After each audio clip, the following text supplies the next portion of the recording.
Hi everyone watching, welcome to Phoenix Not So Live for another edition of Dictionary Divinations. Now I've got my trusty word finder here, and I just thought I'd throw some questions out into the ether and see what I get. So without further ado, let's start with the big one. Alright. What is reality?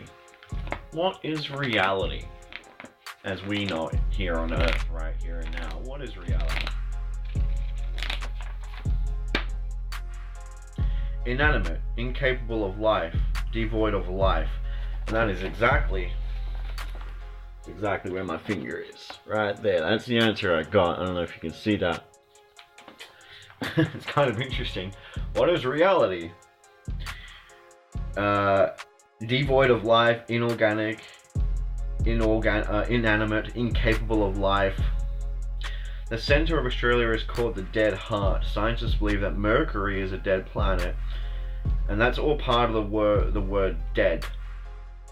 So usually when I do this, I just randomly point to a word and just let the tutor within, or just consciousness itself that is omniscient, omnipresent throughout all time, past, present, future, I let that, through me as a vessel, find its answer, and then I read the point to start with that I land on, and then I read the word that the description is part of. So the word that this is under is dead, and I just ask, what is reality? What is interesting is I just shot a video talking about the idea of Westworld hosts decoding humans, and how our internet and the AI and the algorithms decode the visitors as well, like host algorithms decode us.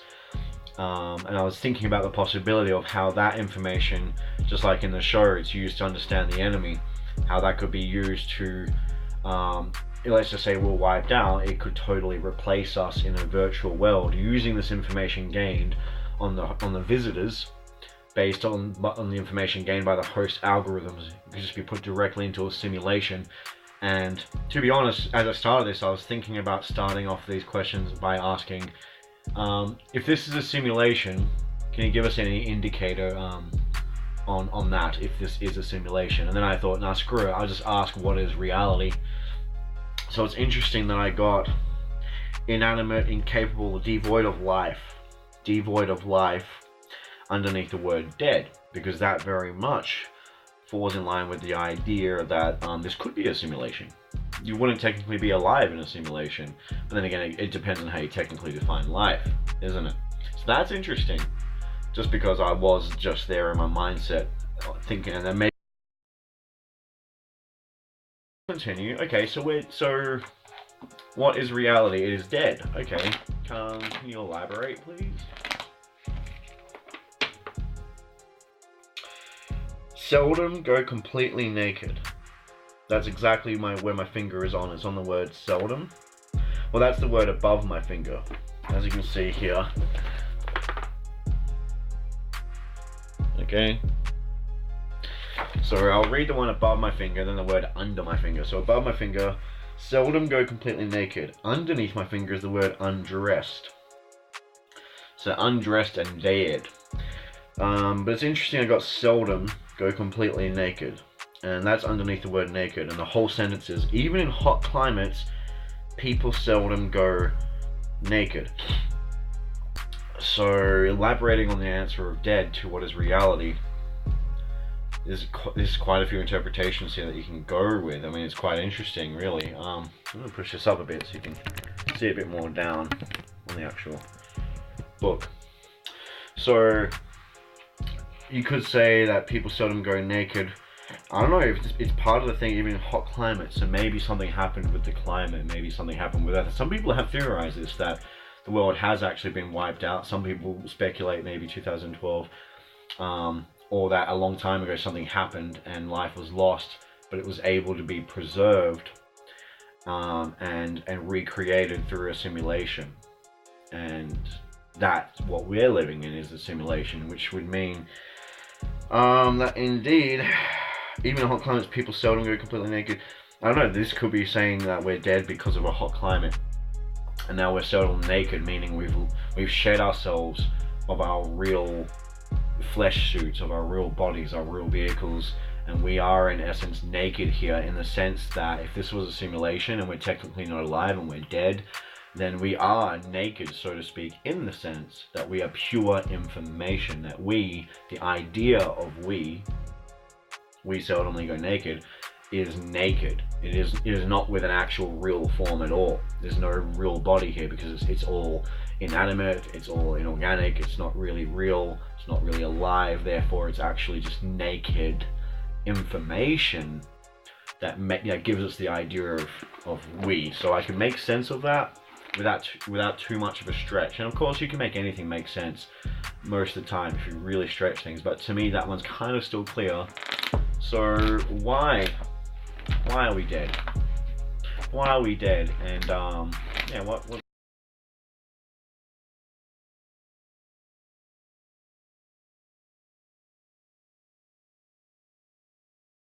my finger and moment is just to the left of my finger. Stay a bit longer, it's part of that sentence. Stay a bit longer.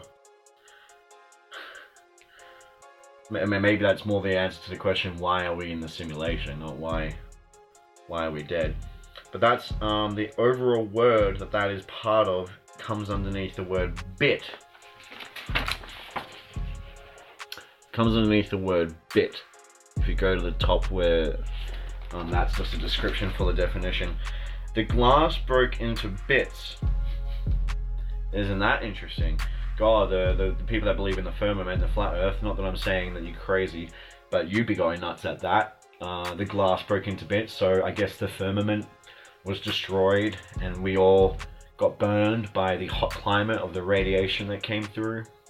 And actually, if, you know, when they talk about the firmament actually just means expanse.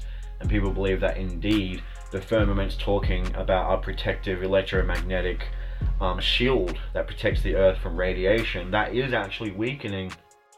If it says the glass broke into bits, the flat earthers can take that literally and say, well, it's kind of like a transparent thing, you know, like glass, but not glass. And it must have broke, and there was a hot climate, and we died. And therefore, we're just naked information now, existing in a simulation. But if you take the glass in terms of it still referring to the firmament, but being a protective and transparent shield around the earth, just like our electromagnetic shield that we have, and the ozone layer, then it could be talking about how that broke into bits. You could even say, you know, there's an idea of bit here, which is interesting as an answer to how do we die. Something broke into bits, so maybe something hit us, there was a collision, cataclysm, everything broke into bits. There was a glass, maybe something protecting, that's the idea that comes to mind, that broke into bits, and it led to a hot climate in which we then became just naked, just pure information, or pure souls living now in another kind of dimension or a virtual world, okay? Or the information was somehow taken and installed into a different platform of existence. But you look at the definition here, bit, you got small piece, fragment, particle, chip, smithereens. Okay, so particles, like bits, even bits in terms of like bytes, and bits like 24-bit, 68-bit, like computer.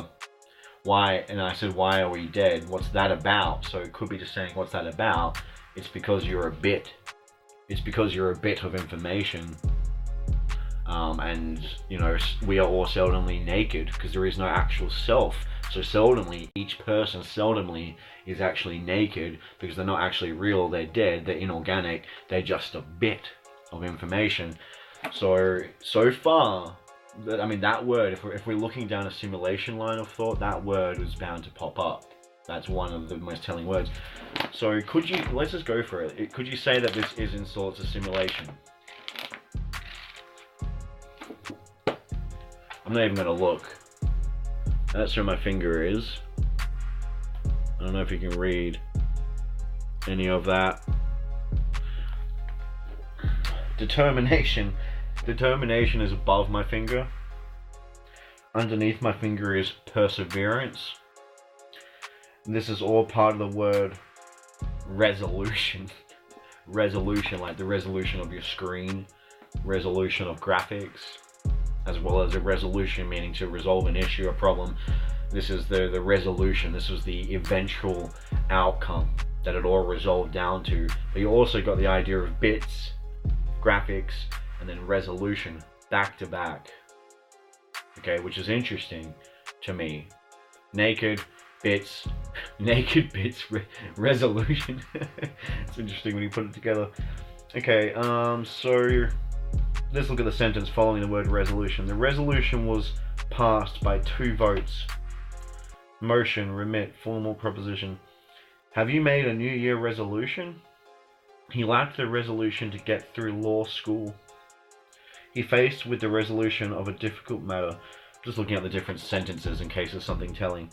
But my word there, as to is this a simulation, I got the word determination, perseverance, and if you're looking at the header, resolution, you can say it's determination, like kind of like predetermination, or we are in a determination of resolution.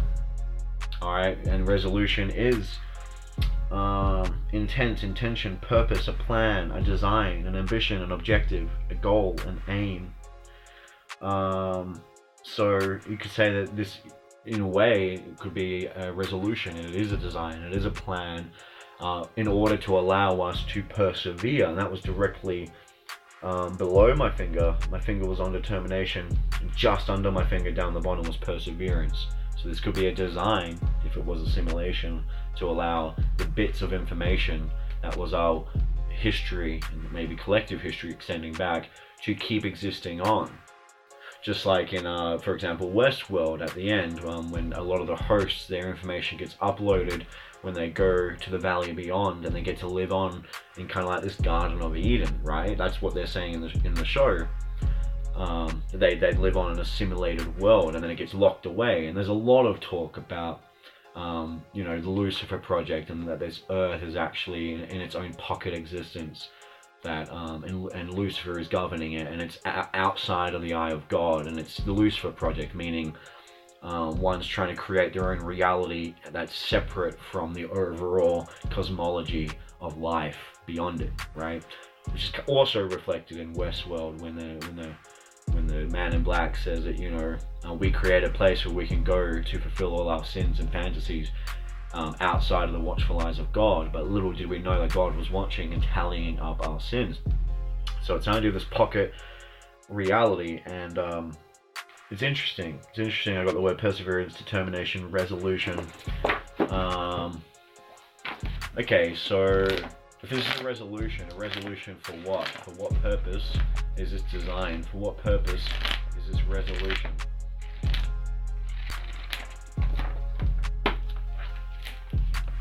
I don't know what I got.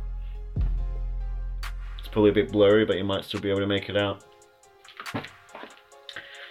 Intersect is directly above my finger. Intersect and cross is above my finger, and that's part of the word bisect.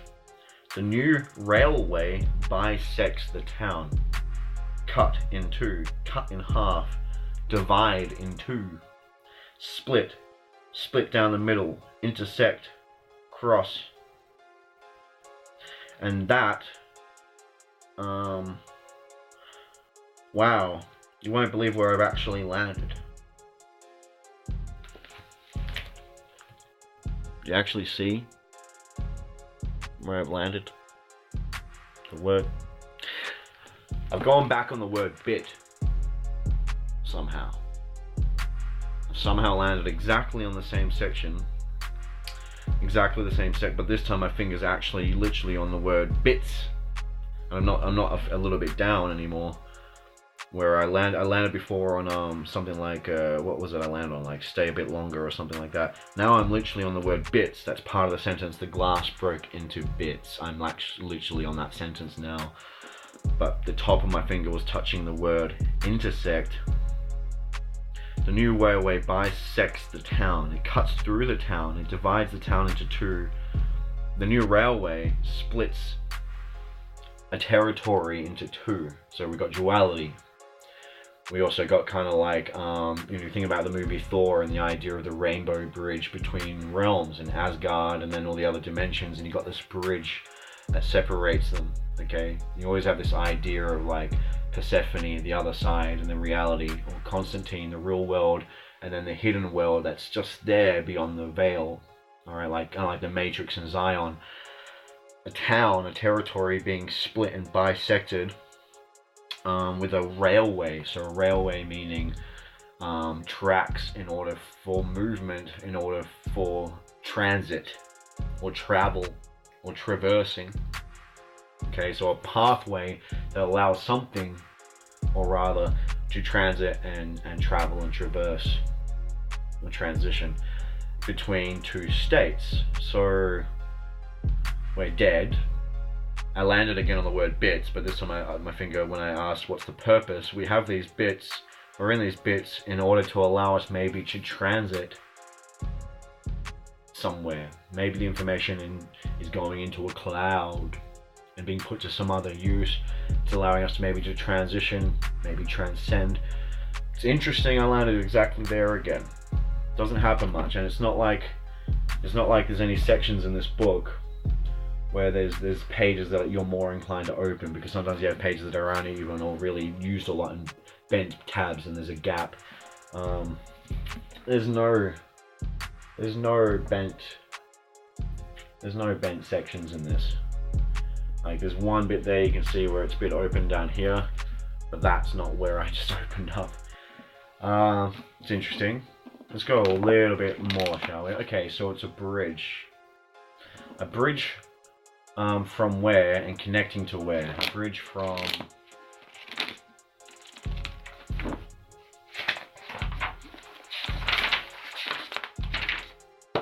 and a bridge connecting to where? From there to...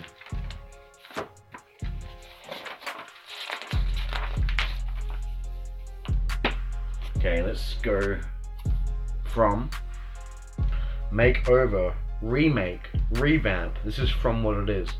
Above my finger is the word makeover. And then under my finger is the word remodel. Now, I can't really lift the thing up because I'm going to lose my other word that my finger's on.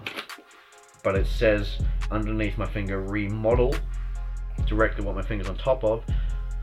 Underneath my finger below it, it says usage note. To renovate means to remodel, repair, and generally make as good as new. To renew means to replace with a new material, furnishings. To repair is to make good any damage. To recondition means much the same as renovate, but it is usually restricted to mechanical objects. You can recondition the car engine, but renovate a worn chair. But what I'm on is on remodel. And below my finger, because it's all, I've got a big finger, it kind of touches three lines, is the idea of renovating, remodeling, repairing, and I am on the word remodel, which is underneath the overall word that I'm landed on here when I asked, where is this bridge coming from? This bridge of bits that are naked, of real form and dead, so to speak, because they're not alive. Where is it coming from, this bridge that divides territory into two in order to allow transit? And it's coming from something that's been damaged and is being renovated, because it's underneath the word renovate. And I've landed on the word remodel, which kind of makes it a bit clearer that the whole simulation path. It's interesting, right? The new owner set about renovating the rickety old building. That's the word that follows. That's the sentence that follows the actual lead word of this, and then that's just like 4 lines above my finger. The new owner set about renovating the rickety old building, kind of like Michael, Archangel Michael, who ends up being a demon, or like Enki in the movie, in the Netflix TV show The Bad Place. You heard about that, or The Good Place? And how he's created his own virtual world to take all these souls in, and I don't know, I draw a kind of parallel with the new owner set about renovating the rickety old building. So, I don't know, there could be that something that we died, it could have been due to a hot climate, could have been due to our ozone or something happening and us burning up in a hot climate until we're all naked of our form. And now we exist in bits, and I landed on that twice. Because this is a remodeling, and it could even be, if you take that sentence, a remodeling as directed by what people call Lucifer in his own experiment. If this is a simulation, that he's remodeled life from the rubble of what was destroyed. It could represent that this is a state of reparation, that maybe that somehow the information was salvaged and it is intended to be put into actual form again, and there is a leader of this project, whatever the name be, that is overseeing it, just like the Michael character in The Good Place. Who knows? Let's see where I landed when I asked, okay, where is this bridge leading to? So we got renovation and remodeling and making over, restoring, refurbishing, remake, improve, modernize. We got that. That's where we're going from. So we've established we're going from a place of that's been destroyed and is being rebuilt and remodeled and renovated. Where are we going to? To fasten is above my finger. That comes from the word compact. Pressed together comes from the Latin prefix com, together with Pangea, to fasten. That's interesting, Pangea, right? Pressed together, compact. Oh my god. My finger is actually on the word make a compact to preserve the peace, which is part of the sentence, the two nations made a compact to preserve the peace. The two nations, and the bridge, remember I landed directly by my finger, was bisect as well as bits, bisect to, and then the example was building a bridge, a railway that bisected the town, which I pretty much in principle that means building a pathway of transit that bisects and divides two realms. We've got the realm that's been destroyed, or for whatever reason is being remodeled and renovated, okay? That's where it's coming from, this information, the bits that are naked are transiting on that pathway from that model, that simulation maybe, and it's going to a place where the two nations made a compact to preserve the peace, an agreement, a pact, a treaty, a covenant. You've heard that word before, establishing a covenant. A concordat, a bond, understanding, arrangement, alliance, or a bargain. The two nations made a compact to preserve the peace. And then above my finger that was just touching was the word to fasten, which means pressed together. So whatever is being divided into two, when it's bisected by the actual exchange of information, these bits that are on this railway that's bisecting the territory into two, the end game of this division, of this duality that's coming from a simulated model, the end game is being compressed together and reuniting, making a pact between the two things that were divided.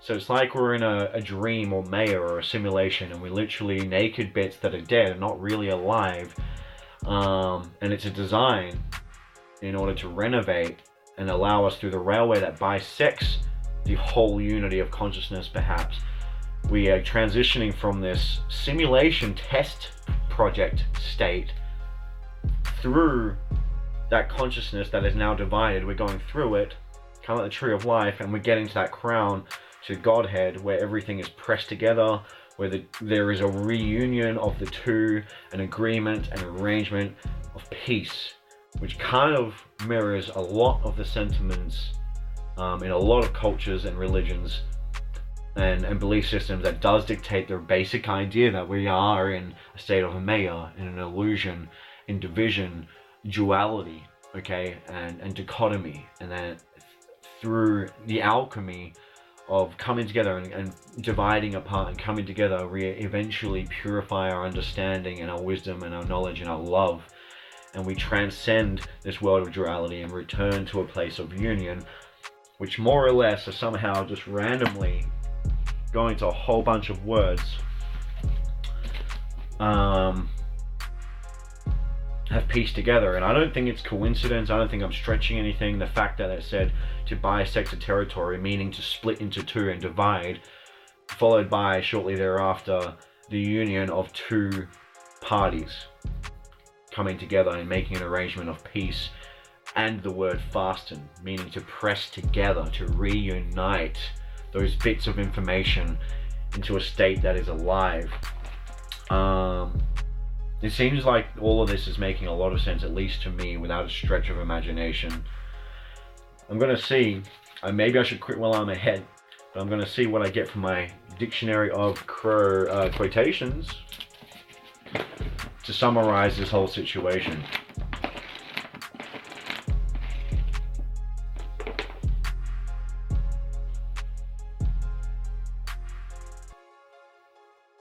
Okay.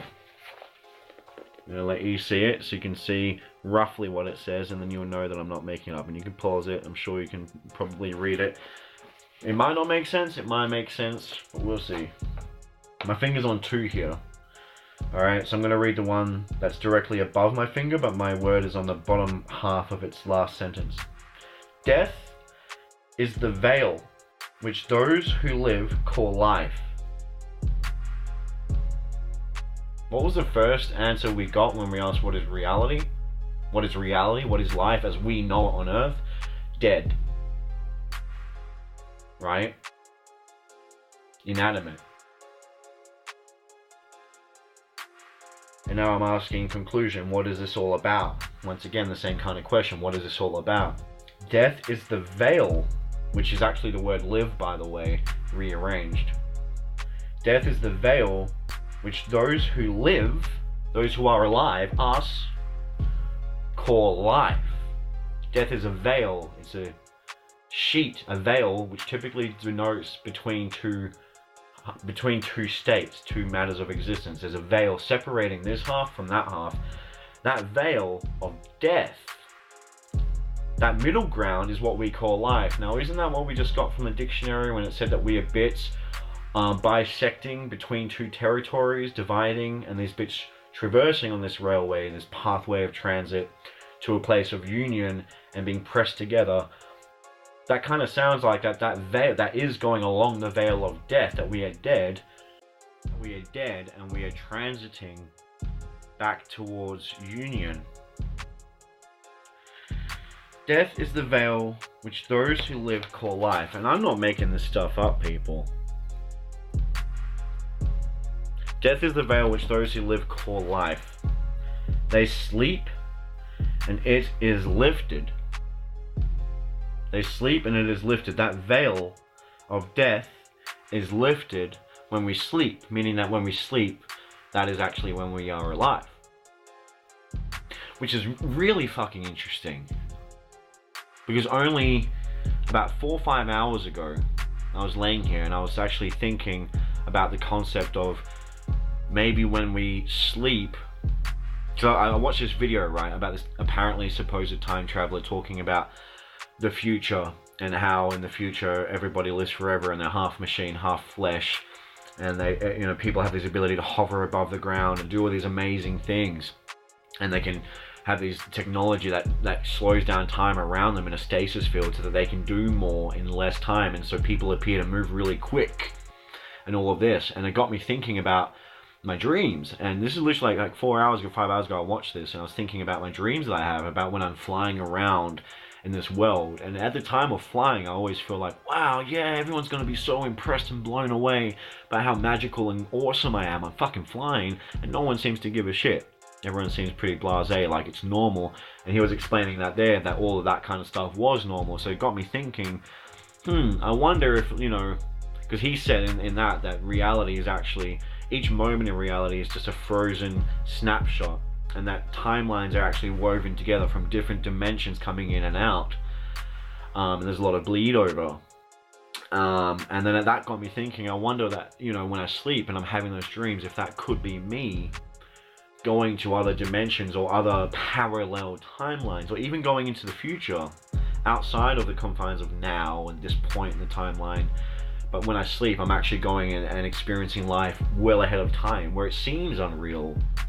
But, you know, what this guy was saying with his testimony about the future just got me thinking about my dream and how, you know, like, I wonder if when I'm dreaming, that's still me living. And then it got me thinking about the idea of if we're dreaming, and I wonder if that's actually when we're alive. And then I got thinking about Avatar, the movie Avatar, where he goes into the body, he goes to sleep, and when he sleeps, he goes to the other side, into the blue body, and then when that blue body sleeps, he goes back into the human form. I got thinking about that. So it's interesting that now, in line of that, and then thinking about watching a bit of a Westworld thing and thinking about the idea of a simulation, synchronicity, right? Death is the veil which those who live call life. They sleep and it is lifted. So maybe we are a prisoner, or we, for whatever reason, are in this virtual world where we aren't truly alive because we are naked of our actual forms that we have, and we are just bits that are transiting to a place. Maybe we are volunteering ourselves from somewhere else that is real. When we sleep, we return to that place, just like in Avatar, we return to that reality. But we are volunteering ourselves to enter down into the state for the purposes of redesigning and remodeling something, possibly to create something new, a system, to recreate something that used to exist, or recreate a population. It could be angels coming down, so to speak, or entities coming down and trying to repopulate and create this simulated world, just like in Westworld with the cradle. When they first, they smooth out the bumps, make sure the algorithms and all these simulations work smoothly before they create the real thing. It's like a probation world. What if this is a probation remodeled, a probation world of remodeling?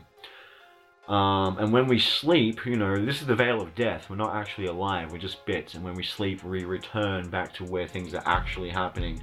It could even be just talking about the dimensional differences, that this is the realm, the dimension of death. We're not truly alive here because it's only a small bit of the big picture.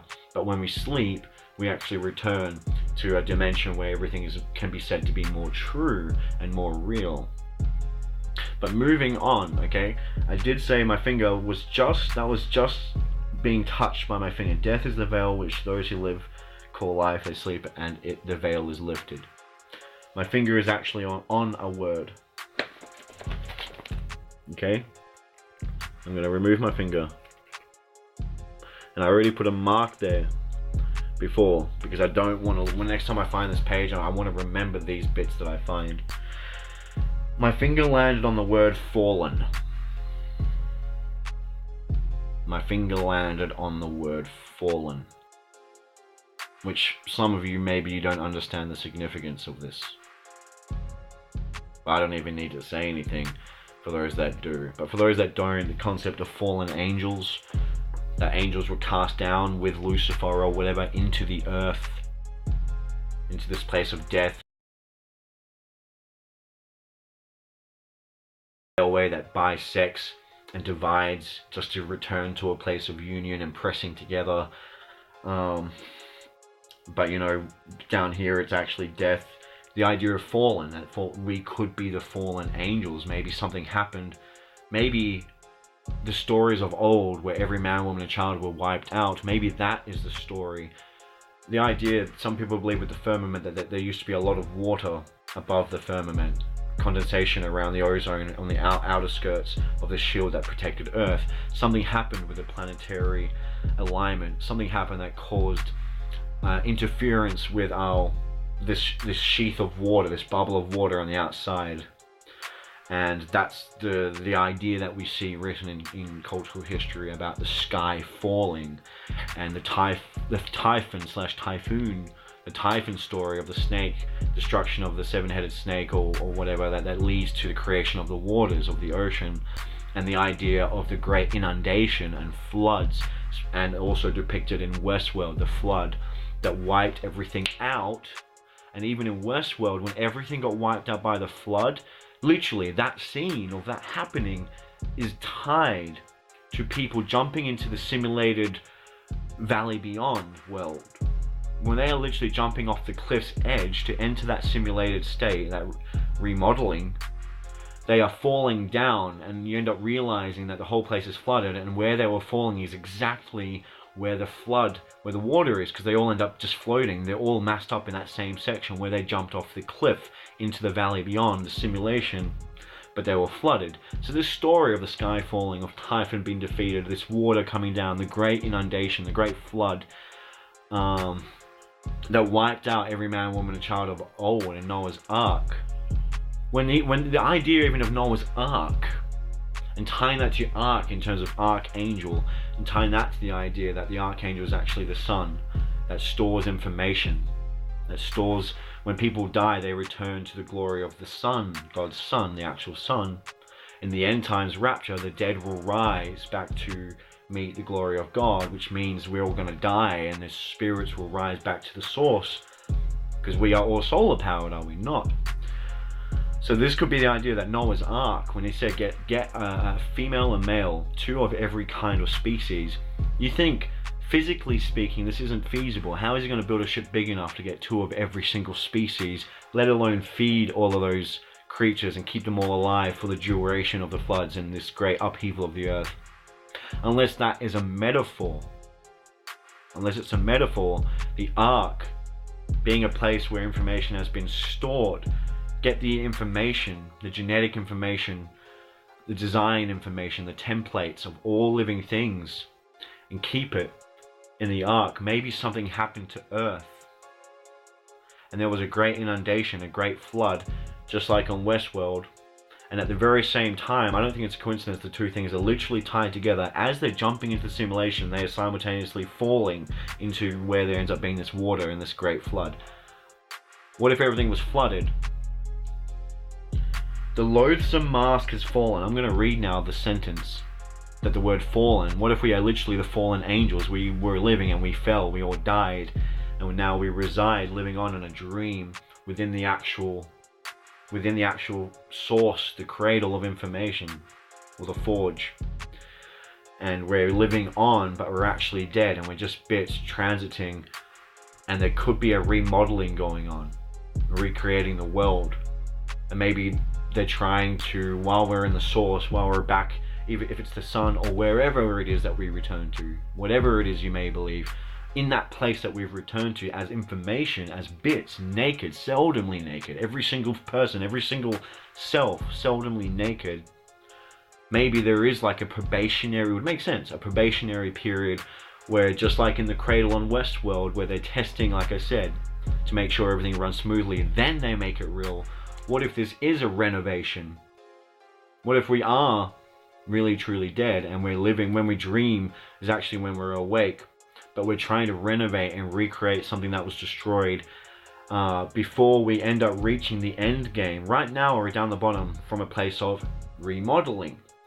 The end game is pressing together, compact, a reunion of peace, of pressing together. Alright?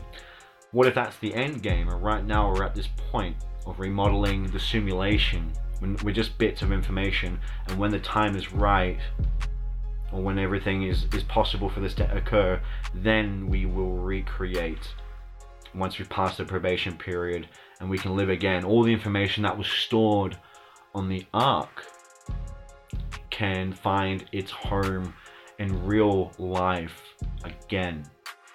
I'm going to read the part where I actually landed on.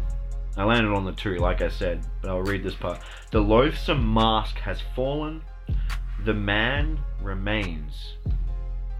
Scepterless, free, uncircumscribed, but man. But man, nonetheless. He's free, he's uncircumscribed, meaning he doesn't have limits circumscribing him anymore. He's free. He's scepterless, meaning there's no tool of authority like a scepter, or there's no ruling authority or control. He's scepterless, without being ruled or without ruling. He is free. He is uncircumscribed, meaning there are no bounds. Kind of sounds like heaven, kind of sounds like death. Being scepterless, being without the instrument that allows you to rule and have influence and be ruled and be influenced. Scepterless, free, uncircumscribed, but man, still man in essence. Equal, unclassed, tribeless, and nationless. And this is the answer to the question, where did we come from and where are we going on this railway that's bisecting and going to a place of union? And the answer to where we're going, and what this is the question, what is this about? Like, why is all this happening? Death is the veil for those that we call life. So I think we've pretty much established that we've gone full circle to where we started when we asked the question, what is reality? Dead, inanimate. We're remodeling it. That's where we started. The loathsome mask has fallen, the man remains. So the mask of, I think the mask in this case is talking about the flesh suit. It's talking about Maya. It's talking about that limitation. The mask has fallen, but the man remains. The colors, the human, the colors that were gained of its soul remains, which goes in line with everything I'm saying about the ark, everything still being there. Scepterless, ruleless, free, uncircumscribed, but still man. Equal, unclassed, tribeless, and nationless, meaning all of this duality, all of this illusion that separates us into nations, into tribes, into classes, is gone. That the end game, all of this, is that this either something was destroyed and it's being remodeled before it's recreated again. And that goes in line even with Hitchhiker's Guide for the Galaxy, when literally Earth is a computer that was created to give the answer to the question, to what is the question? Remember they go to this big ass computer somewhere else in the universe, and they ask what's the meaning of life, the universe, and everything, and the answer is 42, like quite humorously. And then they say, oh, but what does that mean? And it goes, well, in order for you to understand what the answer means, you need to know what the right question is. And then basically they created the Earth as like a supercomputer in order to develop the right question so that they could understand what the answer of 42 meant, and then they would have the complete answer of the meaning of life in the universe and everything. What if that also is a metaphor that ties in that this, like Westworld, is, you know, this virtual world where humans are actually simulations that are being decoded by the hosts, by the algorithms that are set in place, by the entities that are kind of the controls in this observation and assessment project. Okay, what if it's the computer that's coming up with the right question, finding our consciousness, finding a balance between good and evil before we are actually being created? Like I said, a probation period. The mask has fallen. The mask has fallen. The ugly mask has fallen. So it's talking about shedding of the ugly mask, shedding of tribes, shedding of nations, these illusions. And now the end game that we're going to is somewhere that is free. It could even be that before we can join what some people call the Galactic Federation of Light and the intergalactic world and community of life, that various, you know, entities, maybe we're somehow created through a forge or a cradle system, and we're undergoing simulations. We're not truly alive. We're just bits that are separate, wearing this ugly mask of tribes and separation and duality, and we are bisecting the actual whole truth of reality, because we are in our own little zone, this little probation pocket. And once we prove ourselves worthy, we then make it to the true reality, where everything is tribeless, where everything is classless, where everything is free and equal. A lot of things that definitely parallels, in my understanding, having researched the topic of life after death, of cultural beliefs and the purpose of life and how it all works, life and death. A lot of different theories. I'm a little bit blown back because I didn't expect every single answer randomly, just randomly found to paint such a very clear picture. And like I said, this all started, you want to know what the most ironic thing is? The most interesting thing to me? This video, at the start of this video, I said, for the first time I've said this, I wrote this in my previous video that I recorded not live, because usually I do live feeds.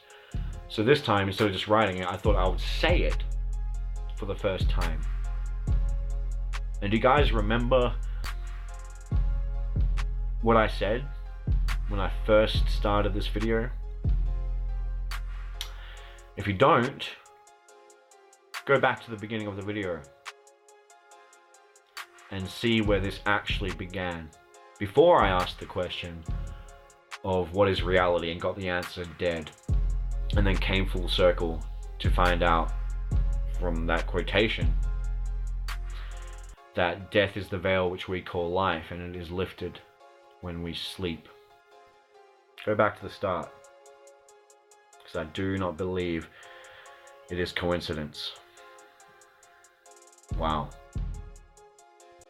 I want to add one more thing to this, because the synchronicity is just off the bloody hook. This, I've just gone back to exactly the same bit that I was paused on. All right, this is part of a little revision of Westworld that I was watching before I pressed pause, and just felt the urge to set up my camera and do a little bit of divination, because it got me thinking about the nature of simulations and hosts decoding humans, and is that the internet decoding us, and then all the other possibilities of what that could lead to. So I paused it, and then I just turned on my TV. Now that I finished my video, so I thought, I pressed play, and I want you to hear exactly at the bit I happened to pause at 1718. all right, this is me unpausing it, considering off where I paused it before I started doing that video, or this video you're watching. In this way, the fall of man is like the origins of consciousness in the theory of bicameralism mentioned in the show, and also... Yeah. In this way, the fall of man is like the basically describing the origin of consciousness with the theory of bicameralism. Let's listen again. In this way, the fall of man is like the origins of consciousness in the theory of bicameralism mentioned. So bicameralism is that the mind is divided into two parts. One that is receiving this voice from somewhere that is like God or like Ford in the show, and one part where it's us finding our own voice or creating our own voice. So on one half of us is following instructions, following commands, following this code, this voice that prompts us eventually and leads us to understand and find and nurture and develop and give birth to our own voice. And that's what the show is about, the idea of bicameralism, and even bicameralism. So the idea that each eye you can look at is connected to a different hemisphere, and is actually bicameralism means is we kind of are of two minds, and we kind of see through two different eyes. One that ends up developing the capacity to see as subject and create our own unique and individual view of the world, our own world view and free will, so to speak.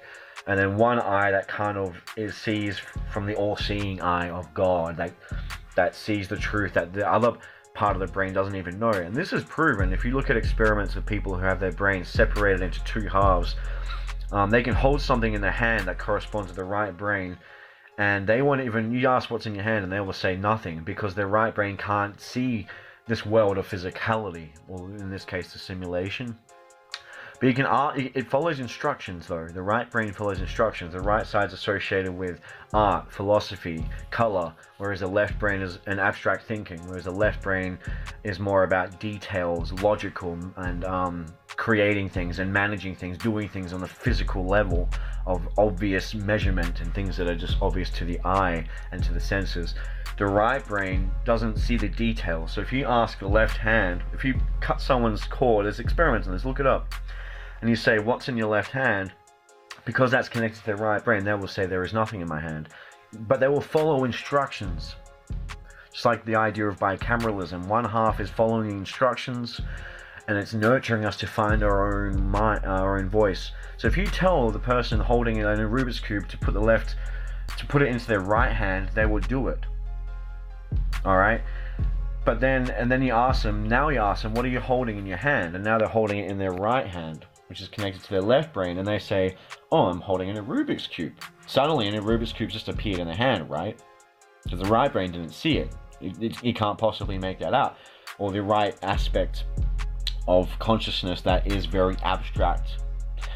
And then you ask the person, why are you holding that a Rubik's Cube? And they'll say, oh, it's my favorite toy. And this is the thing, is this kind of gives credence to the idea that we don't actually predetermine and give actual reasons for our decisions. We don't actually make real choices. We follow instructions in a place, the right brain.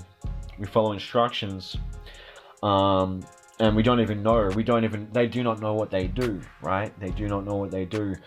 But then, like I said, when they put it in the other hand and ask now the left brain, what's in your hand and why are you holding it? They create a reason, and they take it as being the truth, even though the real reason is because you gave them a Rubik's Cube in the other hand and told them to pass it They didn't even know what it was, so there was no reasoning going on. You just gave them instruction, pass it to your hand. That's why you're holding a Rubik's Cube. The real answer should be, it's because I was told to pass the Rubik's Cube from one hand to the other. But they just create and invent a narrative, a post facto justification for a choice that was already made about something that was totally unbeknownst to them, something they had no idea about. The choice was made, but now they're saying, I'm holding it because it's my favorite toy. And this is saying that the fall of man is in the show is describing the origins of consciousness in line with the idea of the bicameral mind. So everything I just talked about then is talking about the bicameral mind, which also goes into this video of there being something that is unreal. Death is the veil that we call life, and when we dream, we go through that transiting railway that bisects through to a place of union, all right, and a pact. So we leave the state of duality where they're into a place where it's nationless and all of this, right? Now listen to this again. Them good and evil.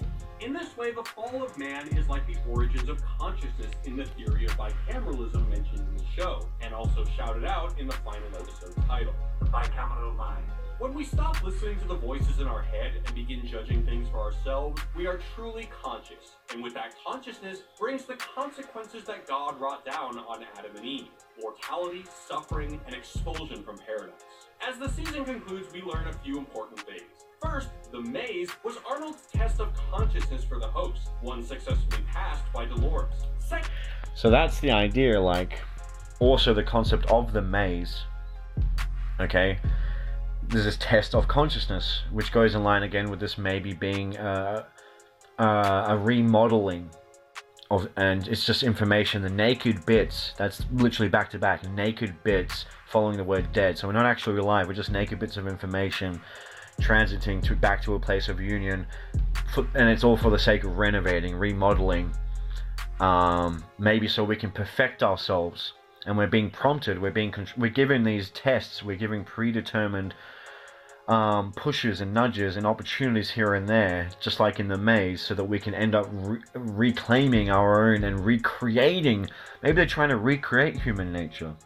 And that concept is in a lot of films and literature and basic fiction like Dark City, where they've literally created a fictional world, and every night at midnight everyone stops and they rearrange everyone's position, they put on different clothes, they give them different memories and backstories, different jobs, different families, and the idea is that they keep rehashing this emulation, this simulation. And these in that show, it's actually aliens that are trying to discover what makes the humans human, but they're very human themselves. And I think it's even depicted that they're from the future, or they're from a time where they've lost their humanity, and so they're trying to run the simulation in order to discover and recreate within themselves the idea of humanity. Very much like in the show, that there is this maze created, a simulation, very much like Dark City, where these people go through it over and over and over again, in order to allow the information of what it means to be human and have free will and a soul, in order for this to be decoded and understood and obtained for some purpose. And you know, the fact that I happened to pause at that bit, and I'm not making this up, I swear on everything sacred, I didn't just go to that bit because, oh, this would be good. I literally just laid down and turned that on, and that's what played. The fall of man is the origins of consciousness and linked to the idea of the bicameral mind, which is exactly what everything I just did with this divination was pretty much how I was interpreting it. The mask of man has fallen, alright? Or the angels, like, I landed on fallen, so the fallen angel concept came to mind, that we've fallen, or maybe we even died, and that is the origin of consciousness. For death is the veil which we call life, right? So it was us falling, us dying, literally fallen angels, that became the origin of consciousness as we know it, in this world of remodeling, of re-emulating, of simulating, as linked with the theory of the bicameral mind. So duality, one hand being stuck in a fiction of bits, recreating our own framework and templates as humans, and recreating a sense of soul and free will and choice in life, as guided from the second half of the bicameral equation of being guided by something that's on the other side of that transit, where everything is united, where it's nationless. You could say the overall consciousness that is united, that is pulling strings all the way through this transit railway of transition, of movement between the two. That's what the idea of Jesus is, by the way. That's the idea of Archangel Michael, Neo from the Matrix, somebody that goes from the Matrix to Zion, from the real world to the illusion. They liberate people from the illusion so they can return them up that railway that bisects the world of duality into the place of being pressed together and nationless and having a pact and being compact. He liberates people from the Matrix, brings them to that reality of Zion, but then he also defends Zion from any intruders of this realm of duality, of death. Alright? So, you can even look at it as being two realms, a realm of death and a realm of life. Life is a battle of light versus dark, life versus death, soul versus ego, love versus fear, and there's a railway track. Just like Neo, just like Archangel, just like Enki, just like Jesus, just like Thoth. It's all about using information and imparting of wisdom and guidance. Just like the bicameral mind, with Bernard being Enki, Bernard being Michael, going between the realms, literally becoming a robot after being human. The amount of times he comes back is very much the Jesus, Enki, Michael archetype. These stories that keep retelling. And he's going, and he is the voice that starts off in Dolores's head and people's head when they start to guide them, right? To guide them into consciousness. Just like Thoth is known to have given the information in the story of the Garden of Adam and Eve, and he gave the tool information, he gave wisdom to nurture the awakening of consciousness within the created species, within the life of the people that were below him, because he wasn't of their cloth, he was different, and they were the creation, and he tried to prompt a realization, a revelation. There's no chance that the update in the show Westworld is called Revelations, right? It's all this idea of this realm, light, dark, death, life, love, ego, and a transiting of one, liberating people from down here that are trapped here in the world of Maya and pain and death and ego and fear, liberating them into a place of real life where everything is united, where there are no nations and we are faceless, but we are still man, right? Liberating us to that place, but also protecting that place. So it could even be an allegorical story between fear and love. We've got to protect love, freedom, real life, being united from fear, from death, from ego. Okay? Just as we've got to liberate people from the illusion, from death, from ego, from fear, into that place of real truth and love and life. But the fact that we did get answers that said that we are dead and is deathly, I think there could be that there is this is a prison or a matrix or some kind of simulation, is a possible interpretation, that people can be liberated from this. If this is actually something that, like the Lucifer Project, if you read into that, that's like a pocket universe and we've been trapped here, then the idea of Neo and Enki and Thoth and Bernard and Jesus and Michael, same character. Even Constantine, Keanu plays it twice, somebody that goes between the realms in order to liberate or protect. Okay, there is this idea that's reoccurring of being liberated from here into a place of real union and real life, of real goodness, and that place needing to be protected. And maybe that's why the darkness, and I wasn't aware, so maybe that's why this could be a bit of a remodeling, but a bit of a probation zone, you know. It could even be, if you think about the movie Ragnarok, spoiler alert, when Asgard, the place of Loki and Thor, which relates to Enki and Enlil, okay, which relates back, Enki relates to Bernard, Neo, Jesus, Archangel Michael, Thoth, okay, Loki and Thor, two very different temperaments, and Enki and Loki are very tricksters, and they're all about awakening, consciousness in the people, right? When Asgard is destroyed in Ragnarok and they go on the bridge, the rainbow bridge, transiting from this heavens, right? And they go, where do they go? They go to Earth. Kind of like the fallen angels, they go to Earth because their place was destroyed, their home. And what does Odin say? Which is also played by Ford, who plays, once again, a god-like character here. Kind of like the opposite antithesis to Bernard, where he treats them more like livestock, just like the story of Enlil and Enki, where Enlil viewed the people as livestock and Enki saw them as having potential to wake up and be conscious, just like them. Alright, same here. Ford and Bernard have that dynamic, but Ford was in Ragnarok. He's the father of Loki, you know, and Enlil. What did he say when Asgard was destroyed? And I think it was when he was about to die. He says to Thor and Loki, Asgard was never a place, it is a people. Asgard was never a place, it was a people. And that has a lot more meaning now if you interpret it in line with everything that I've just shown you and talked about. Now, what if the place was destroyed where these angels came from and they fell, right? Anunnaki, from the heavens they came. And there are stories of they came from a place that was destroyed.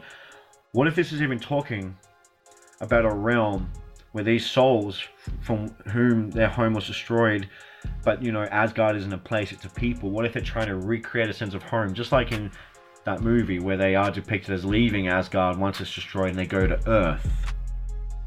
Well, a lot of them get wiped out. The only survivors go to Earth, right? What if they're trying to repopulate and recreate a sense of home down here? And in that case, you could have the interpretation of invasion, that reality is death, or that humans have been wiped out or killed, that we aren't really alive, or that we are even clones, that we're not really alive, but we're like an organic simulation or an artificial emulation in order to play host for these angels of who their home was destroyed and they had to repopulate somehow. There is that possible interpretation, and this is all just interpretations, just freeballing.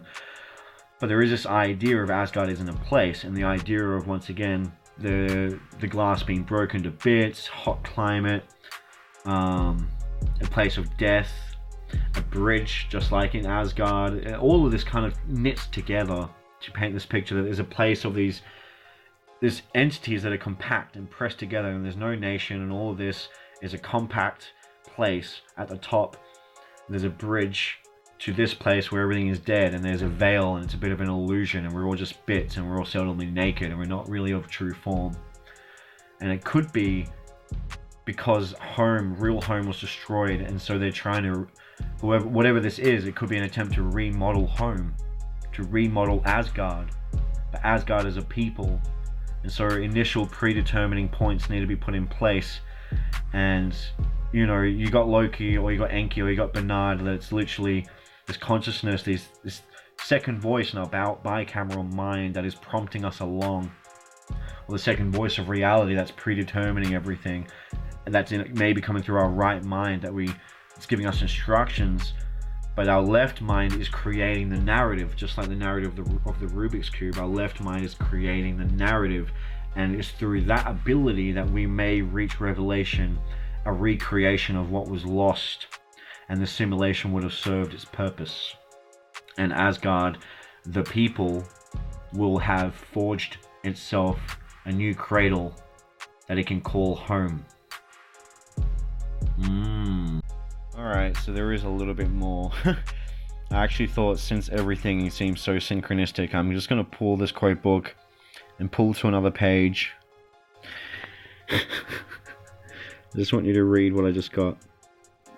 O memory, thou fond deceiver, still importunate and vain, to former joys reoccurring ever, and turning all the past to pain.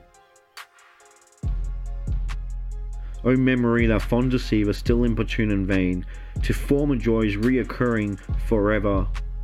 Kind of sounds... I don't know, man. Yeah. Like, it's like we are just existing, kind of like waking life, like in a dream, in a memory. life flashing before our eyes when we die, and this is it. Oh, memory, this fond deceiver, because it's just a memory, it's not real. The life is that what we call life is a veil of death that is lifted when we dream. Oh, memory, thou fond deceiver, still importune and vain, not real, pointless, fruitless. To former joys reoccurring ever, like Asgard destroyed, former joys reoccurring ever, turning all the past to pain. I'm just gonna keep going. I'm just gonna go more and more random and less focused until I hit a wall and it doesn't make sense. But right now at this point of synchronicity, I don't want to waste it. So I'm just gonna get more information on this. Okay.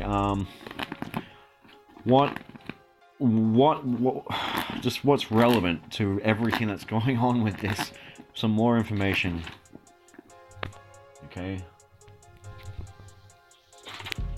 I'm just showing you my face so you know I'm not looking. Okay. Nothing. Where is it? Here. Nothing will come of nothing. Speak again. Are you following this? I literally just said I'm not going to focus anymore. I'm just going to keep pulling pages until I hit a wall. And I get nothing will come of nothing. Speak again. Which is pretty much saying, if you don't ask a question and you've got no real focus. I mean, I did ask a question, but I was just like not focusing as much. Nothing will come of nothing. Speak again. Okay. Did something happen to the earth? Literally, I'm just going to keep going until it hits something that is too much of a stretch or doesn't make any sense at all. Did something happen to Asgard, to home, that whatever is being remodeled, whatever is being renovated, whatever is dead, did it suffer destruction in some way, and how?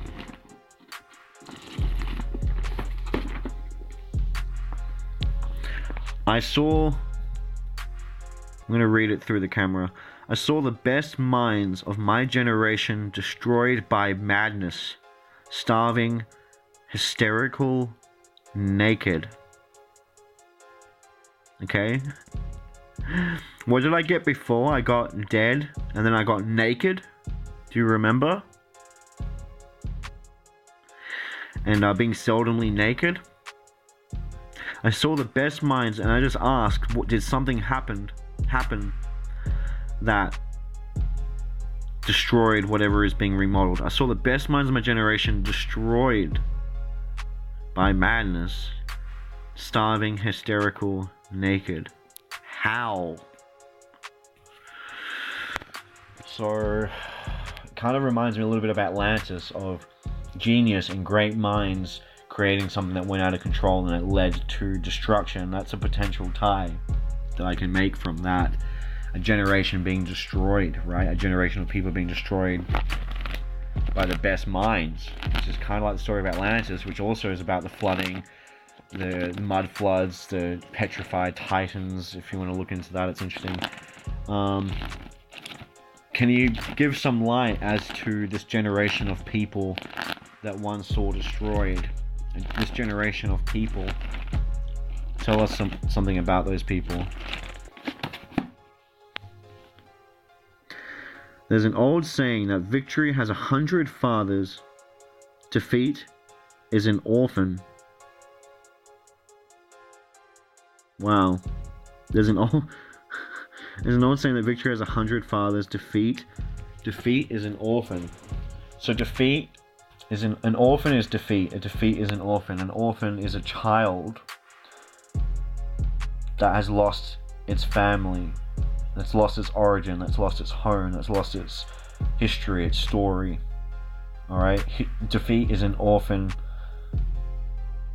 And there's an old saying that victory has 100 fathers. So out of 100 people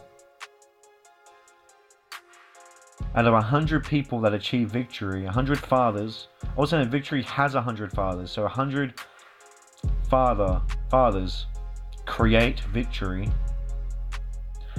And the other end of that equation, the defeat, is the child itself. This is making sense to me, but it needs a little bit, obviously, of processing.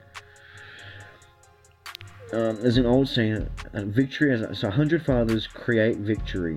So it has 100 fathers. So 100 different people create victory, create a winning situation, and the byproduct, the downside byproduct of that winning situation created by 100 minds, is the actual product itself, the child. The child. They're all saying that victory has 100 fathers. Defeat is an orphan. So, if we are in a realm of the dead, and let's say that we associate that with defeat, with this thing that needs to be remodeled, right? Then we are the orphan. Then reality itself, this pocket universe, this world, simulation, whatever it is, that we're remodeling is the defeat. It is the orphan. We are the child and the product of a victory that was attained by 100 fathers. So it could be war. Something where the warfare, or different, even a galactic federation, or different group of different entities working together, different powers working together, planets even working together to create a song, but we are like a nasty byproduct, or the one suffering as a result.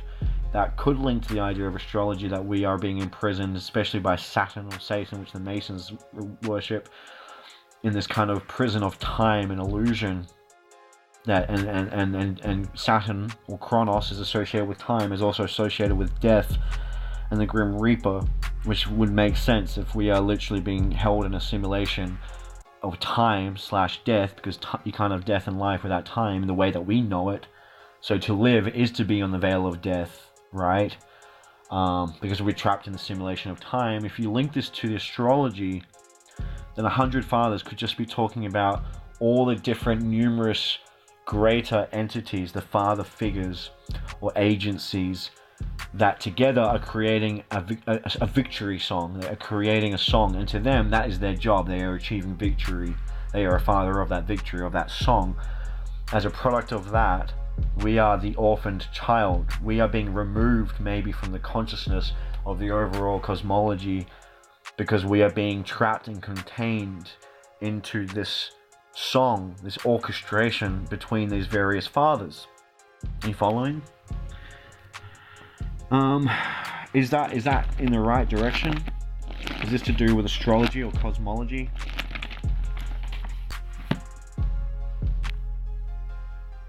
Beware the Jabberwock, my son. The jaws that bite, the claws that catch. Beware the Jub bird, and shun the frumious Bandersnatch. The frumious Bandersnatch. Wow, I had no idea. I forgot about that word being used in this poem. I've heard this poem before. You guys seen the Black Mirror episode Bandersnatch?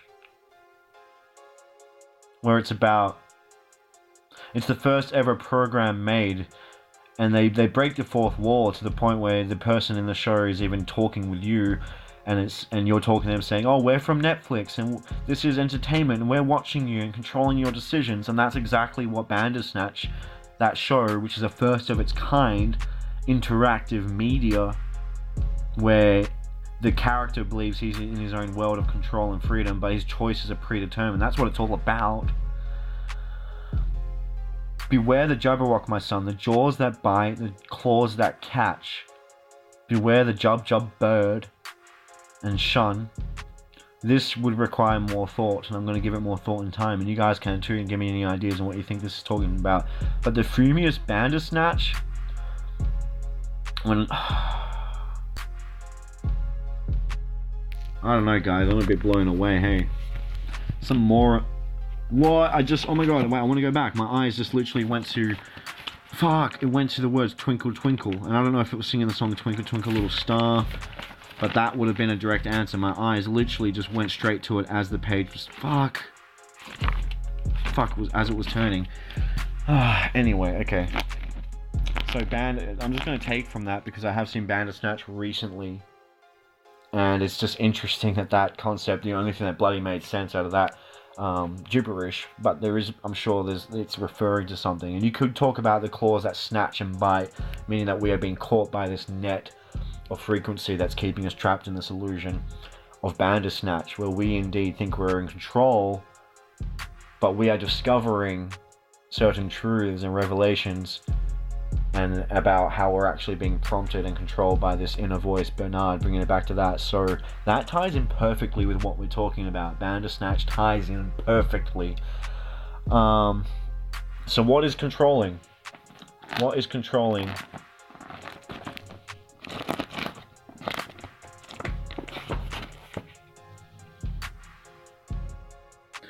Wilt thou upon high and giddy mast, seal up the shipboy's eyes, and rock his brains. So close his eyes, render him blind, and render him dumb, rock his brains. In cradle of the rude imperious surge, and in the visitation of the wind. So you got the word visitor, which is Westworld again, and cradle.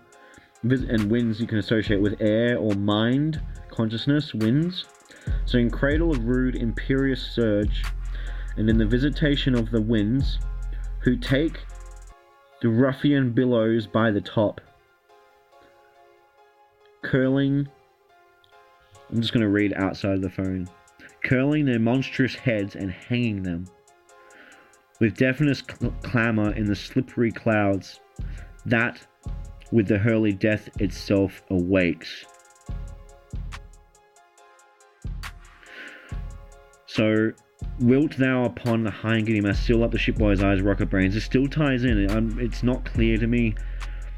I think when I ask who's doing this, it's saying curling their monstrous heads and hanging them. So somebody is doing this. Somebody is sealing our eyes, our brains in the cradle of this rude imperious surge. I'm not certain what that means. Imperious surge, rude imperious surge, meaning imperializing. A surge of imperializing that is very rudely done, right? So colonization, conquering, the cradle of rude imperialism that is surging, all right? And in the visitation of the winds, or of consciousness maybe, who take the ruffian billows by the top, I'm not sure, curling their monstrous heads and hanging them.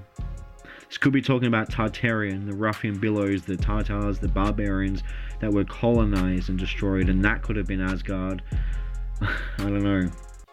With deafening clamour in the slippery clouds, so that would also tie in with the idea of visitation, right? In the cradle, in the visitation of the winds, with deafening clamour in the slippery clouds. So it could be something that came from the skies, from the winds, and there's noise up there, deafening clamour. That with the hurly death itself awakes? Question mark.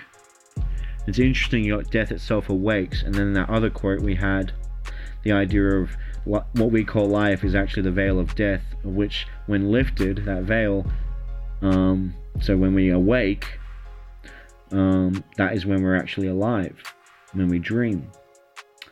So it kind of ties in. So okay, let's just say back again. Who's doing this? I'm just thinking. I'm not looking. I'm just feeling pulled.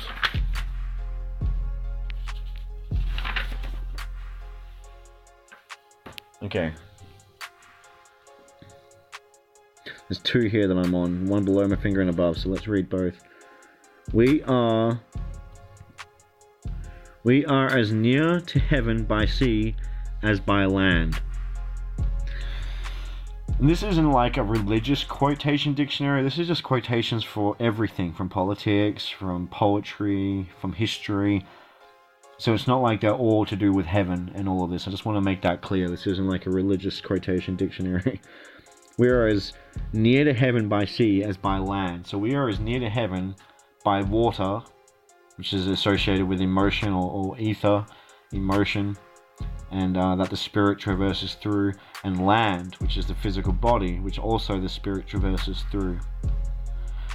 We need both water and our earthly form to experience life as we know it. So we are as near to heaven by sea as we are by land, which means we're equally just as far as away. It doesn't say we are in heaven, we are as near to heaven. So that means we're also as far away from heaven by our water of our souls as by our body of our souls. That we are equally divided by both components, and we are no closer to heaven. We are as near to heaven by sea as by land, and we exist between water and land, between our energy and motion through the water that makes our blood, that energy and electricity uses as a conduit, that the fire of life itself uses as a conduit. It goes through our vehicle, the body, but travels through the water and the salt, right? Because it's very conductive. Now, let's look at the bottom one. That they couldn't chat together, they had not been introduced. So it's interesting, if we take both those concepts, sea as by land, they are as near to heaven by sea as by land. So maybe heaven's in the middle, and they couldn't chat together. Land and sea couldn't be united. Our physical world, we have to unite the duality of physicality of land with our emotional outlook, with ether, with our spiritual awareness and our emotional awareness, the divine feminine. We have to unite with the divine masculine, physicality, with metaphysics, with soul. They couldn't chat together. They had not been introduced, so they're not chatting. We are as near to heaven by sea as we are by land, because you can't just get to heaven by sea. You can't just get to heaven by land. Both of them are equally far, because you're doing it separately. But if we can merge sea and land, then in that mighty mud, maybe that is our ticket home. And this is saying that they couldn't chat, that basically spirituality and science, a world of physicality and measurement, they couldn't chat together. And that's how it is right now. They're not merging here. They had not been introduced, meaning that we are indeed separating everything into separate classes. Spirituality over there, science over here. They couldn't chat together. They couldn't work together and form a dialogue that would allow us to have revelation, that would allow us to escape this simulation or this prison where we're not truly alive but stuck in an illusion. And it could simply be saying that we are stuck in ignorance, stuck in materialism, stuck in this toxic masculine of believing in just hedonism and materialism, and that's all there is, nihilism, and totally abandoning our spiritual course, and therefore we are dead. This is another interpretation, because we are being removed from our spirituality. We're just following our physical programming, but we're not discovering, it's the opposite of what this said. This said that true consciousness is when we create our own voice and we don't just follow the code, which I would think could be propaganda. I would actually say that when we follow that inner compass, that inner word that we all share, some might say Jesus Christ consciousness, that flaming sword that is forged in the heart, that cutteth through the night of ignorance and fear, that when we listen to that inner compass that we all share, the consciousness that's been programmed into us and comes through us, when we listen to Bernard or Enki's voice, that is what guides us into consciousness. When we get lost in, just like Dolores gets lost in her own voice, that she abandons everything that Bernard tells her for the most part. At least she goes against him to begin with, and she destroys everyone, she kills everyone, she goes in this killing spree because she plays God. And that could be what this is all about. It could be why what we call life, this physical world, that we are cut off, and we believe that science is all there is, that physicality is all there is. So we're not truly alive, that we're actually dead, because we're getting displaced and disconnected from a place of spirituality, a place of soul, and we're getting lost in just one part of a bicameral mind, one part of a two-sided equation. We are literally create a railway that's bisecting something that is compact, that is together, where there is nationless, tribeless, and the ugly mask has been dropped, but there is still man, united and compact and pressed together, right? But is our inability to let land and water, which both of them separately are equally near heaven and equally far away, because they haven't chatted together yet, because they haven't been introduced, because we haven't properly introduced science. And with spirituality, we don't accept the two as being mutually coexisting, but we view them as mutually exclusive. And because more people embrace science and suck the cock of technology, it means they spit at religion and they're not truly living. They're getting displaced from source and getting lost in materialism. And therefore we are dead. So this could be taken in different ways, that we are dead and we are in a simulation and we're remodeling everything and everything that we've already talked about.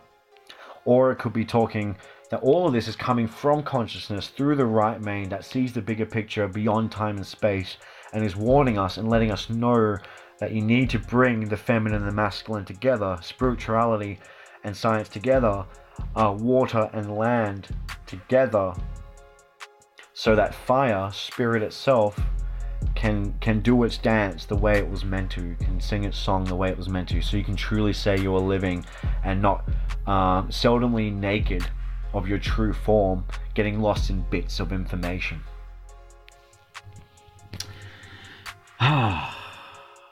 Is that more accurate? I just want to get one more quote. Let's finish it here. Is that accurate? That interpretation, is that more accurate?